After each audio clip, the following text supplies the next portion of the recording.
Patuloy ang pagdagsa ng mga partisipante ng Palarong Pambansa 2013 sa Negros Oriental.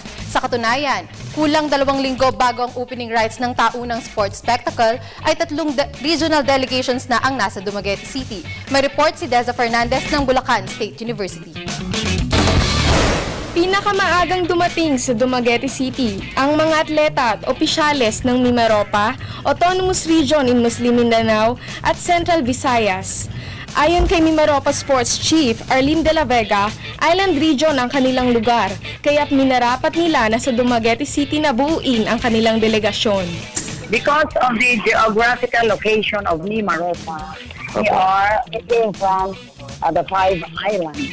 We cannot converge it on a place because it will entail double expenses for the transportation of the delegation. Samantala, hindi naman naiwasan ni De La Vega na ireklamo ang mainit na klima sa Dumaguete City na tulad ng nararamdaman sa panig ng bansa. Pero labis na ikinatuwa ni De La Vega ang full assistance na ibinibigay ng host province. Dumaguete City is a peaceful city. Hospitable.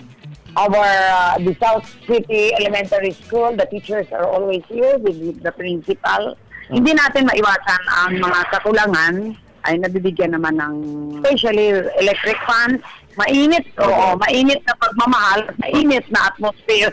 Sa panig naman ni Negros Oriental Provincial Coordinator Adolf Aguilar, bukod sa pagbibigay ng billeting administrator na agad na magbibigay ng tugon sa pangangailangan ng sita, naglaan rin sila ng MODA subsidy sa pagkain sa pangunguna ni Governor Roel Degamo.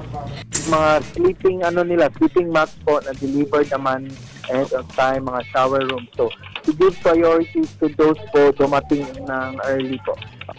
Yung naka-screen po yung mga rooms nila, sir. Pero hindi pa po lahat naka-screen po. We're on the screening all the classrooms po na billeting quarters ng Palarong Pambansa. Ang bawat delegation ay may sariling kitchen personnel, although the province provided a modest subsidy in terms of food items like rice, chicken, beef, and other meat products plus eggs. Ang mga aksyon sa Palarong Pambansa 2013 ay sisiklab simula Abril 21 hanggang 27. Ito ang numero 1 grassroots sports development program ng Pilipinas, kung saan unang nabibigyan ng playing ground ang mga future world conquerors ng bansa. Para sa Good Morning Boss, Deza Fernandez, Bulacan State University.